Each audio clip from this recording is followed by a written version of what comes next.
I don't want to make any mistakes, but I'm also going to make mistakes.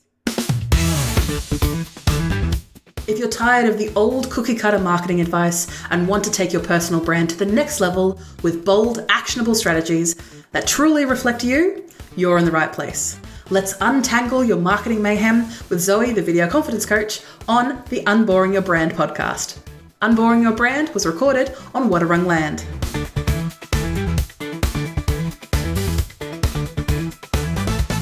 Yes, it may feel like something that's going to bring you a bit of a tear to your eye, but do not worry, these common mistakes regarding your personal brand or when you first start tackling your personal brand are things that can be easily remedied once you know them ahead of time. So let's get on to today's podcast episode.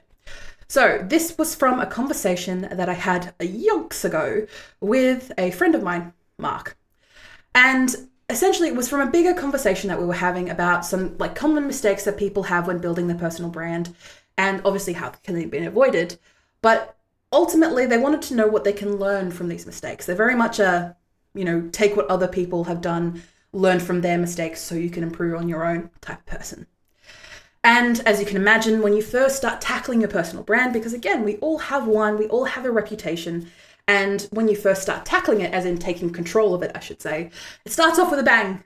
Like you start like really going at it. You start getting some like maybe professional photos done. You start writing some bios. You start actively working on your personal brand in whatever industry, niche, or area you wish to focus. And again, wherever you wish to help and serve those people.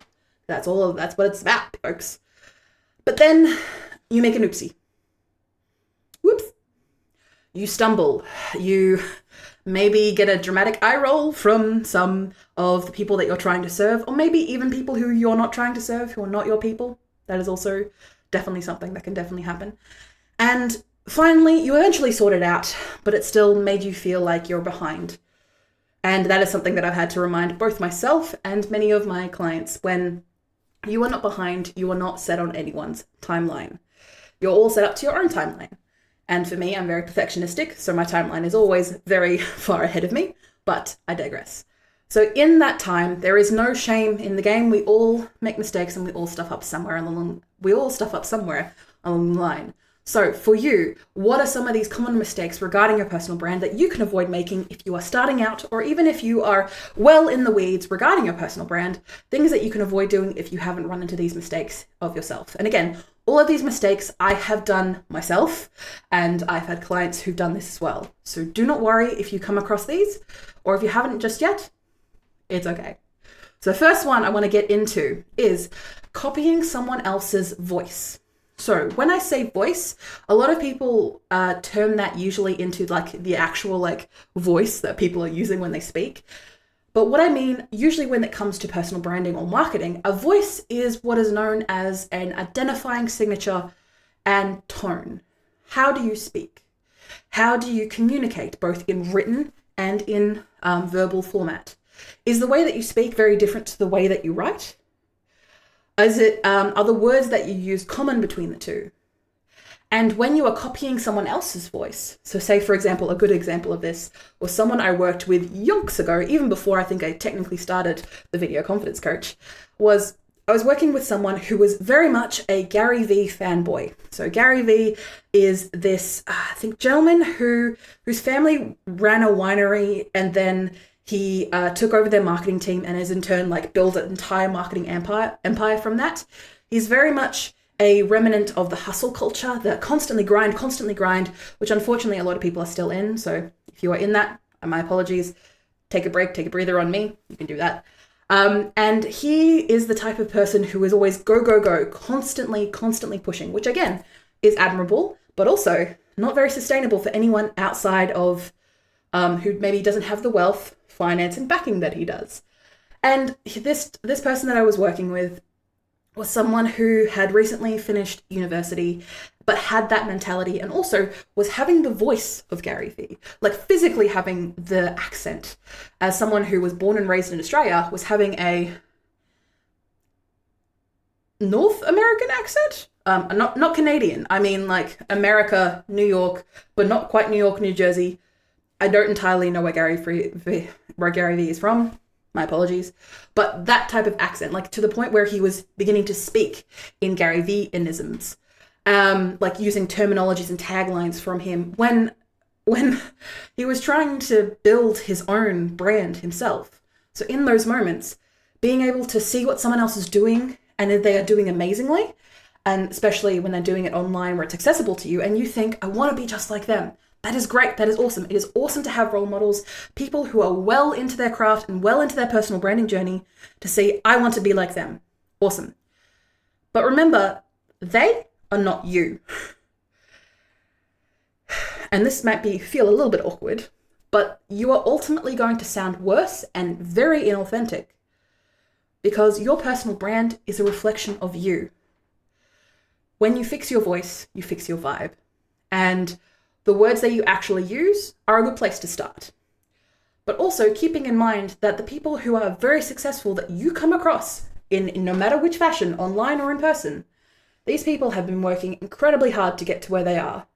And you may be just starting your journey, or maybe someone you've been working very far into your personal branding journey. You are still yourself.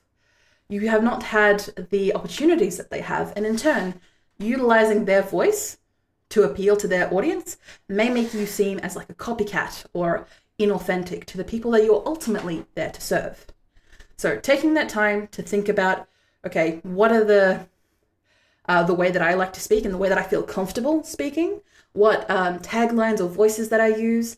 Am I very outgoing in my personality? Like me, I like bright, I like glitter, I like crazy makeup, I like hair that is everywhere. Or are you someone who's a bit more reserved, a bit more subtle? But how do you plan to stand out with your voice? That is the question. Second thing is trying to be everywhere at once. Like the movie with the sausage fingers, you cannot be everywhere at once because we don't know how the ultimate timelines that any of us have fallen into, to my knowledge. Feel free to quote me on that. If you have, I'd love to hear you down in the comments. When posting on Instagram, LinkedIn, YouTube, Pinterest, and your mum's Facebook group, it can feel overwhelming, and that's not even just all the options. You can, when trying to be everywhere at once, you burn out faster than a candle in the wind. R.I.P. Diana. So in those moments, when you feel like you have to be everywhere at once, because again, role models and other people who are much further in their personal branding journey have done this, you in turn should starting off with picking one or two platforms that you feel comfortable with, that you have either an established audience or something that you can regularly see yourself contributing to and spending time on, that feels manageable, and growing from there. Because your audience are going to help dictate not just your branding voice, but also what you end up posting on these platforms. You are there to solve their problems and to serve them. Even if it is just saying, I have been where you've been, here is how I fixed the problem, here is your solution. If that's what you're doing, or you could be someone in the personal branding space who is in the same journey as the people that you are trying to get on board, but you're a couple of steps ahead. Either way, making sure that you're able to be consistent on the platforms that you are on is more important than being everywhere at once. Third mistake is overthinking your niche. So overthinking the group of people that you're trying to get on board, overthinking your industry. So the best way that I think about this is I help burnt out plant-based entrepreneurs in their 30s who are journaling by moonlight. Okay, but that is a sentence, but it also helps you figure out that might be a little bit too specific and you might be thinking a bit too hard on the type of people that you can get on board. Sure, internationally, I'm sure that you can get a good handful of people that fit that exact description. But for everyone else who does not fit that exact description, they may not feel catered to your message or your personal branding, even though you can definitely help them and serve them. So what can you do to expand that little box, especially that comfort box for them, and start with what you're good at and love what you're working with. Let it evolve from there. And if you want to start getting specific later on, because that helps you create your content, that helps you personalize your messaging, awesome. But that's not where you start with. You start with something a little broader, and then you can start niching down once you get more interaction, communication, back and forth with your audience. Because again, you're not doing it for them, So you're not doing it for you, you're doing it for them. Maybe your personal brand, but you're ultimately doing it for them. Mistake number 4 is waiting for perfection. This is something that I can attest to, that I do an awful lot. And hi, my mentors and business coaches. Hi. I do have a tendency of waiting for perfection to kick in before I release something out into the world. I'm waiting for the 17th time to tweak a bit of fonts or get my bio just right, because I've had maybe 5 to 6 identity crises in that time and I've shifted it too often. And in the meantime, I am not helping who I'm there to help with. I am not putting them first, and it's just crickets. People don't know who I am. People don't see me as an industry leader. People don't see me as a solution to their problem because I'm not there. So to fix that, I just do it. I get started. I lower my BFM, and you can check out my podcast about that. My Bare Effing Minimum. I lower that down, what my minimum is. Because remember, your minimum is usually a lot higher than everyone else thinks it should be. So I lower that down because imperfection still gets results. I can refine as I go. And as long as I'm attracting the right people, I'm serving the right people, then I'm doing my job. And hopefully you are too, by taking action. And the last mistake that I want to get onto in today's podcast is only talking about yourself. As you can imagine, when you are building a personal brand, it can be inherently you're falling into the pit trap and the fall of talking about yourself, because that's where your experience comes from, I should say. But your brand isn't about you. And your content that is all about me, I, myself and I, people will just scroll past because they don't care about you. They care about them. They care about their problems. They want solutions to their problems, their needs. So in turn, you need to focus on how you help others. Yes, you are there because you're the one ultimately doing the action, but it's their result that is coming first. Make the audience, be it in your content, in the way that you communicate, and the way that you address people face to face. Make that audience feel seen and understood before you even come into the equation. Yes, your experience helps, but that should come after you have put them on the pedestal that they need. So ultimately, what can we learn from all of this? We can start off by reflecting on what has worked and what hasn't, and what is maybe just noise when it comes to the work that you've already done with your personal brand. You can start by adjusting one thing at a time. Don't feel the need to take off the whole picnic table blanket. You just need to start with one thing. No need to go for the full rebrand. Just start things one by one. And I recommend starting yourself with some really easy goals that you can achieve to get yourself in that momentum phase. And if you've already got an audience or a group of people that your personal brand has already catered to, start asking them questions. What do they enjoy? And what can you achieve? And also, what can you shockingly achieve for them? So then they are shocked by your ingenuity and hopefully your patience. And most importantly, laugh at these mistakes. If any of these mistakes have resonated with you, feel free to reach out at vcc.training, or you can check out on any of our social medias where I'll be posting this episode for sure.